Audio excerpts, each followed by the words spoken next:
Start.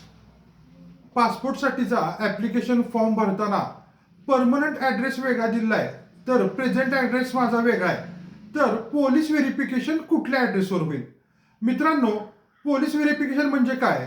तर तुमच्यावर त्या पोलीस ठाण्यामध्ये गेल्या 10 वर्षामध्ये कसल्याही प्रकारचे कुठल्याही स्वरूपाचे गुन्हे दाखल आहेत का, किंवा तुम्ही कुठल्या पक्षाचे सदस्य कार्यकर्ते आहात का, किंवा तुम्ही कुठल्याही अशा संस्थेचे सभासद किंवा मेंबर आहात का की ज्या संस्थेवर कायद्यानं थोडंफार बंधन आहेत, अशा प्रकारची माहिती जनरली पोलीस व्हेरिफिकेशनमध्ये घेतली जाते आणि ती गेल्या 10 वर्षाची घेतली जाते.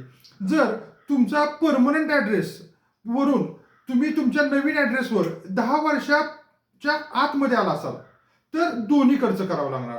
जर तुम्ही प्रेझेंट ॲड्रेसवर गेली 10 वर्षापेक्षा जास्त कालावधीत राहत असाल तर फक्त तुम्ही तुमच्या प्रेझेंट ॲड्रेसवरच पोलीस व्हेरिफिकेशन केलं तरी चालू शकतं. परंतु मागच्या ॲड्रेसवर तुम्ही एक 2-4 वर्ष आणि इथल्या ॲड्रेसवर 5-6 वर्ष असाल तर तुमचं पोलीस व्हेरिफिकेशन दोन्ही पण ठिकाणचं करावं लागतं.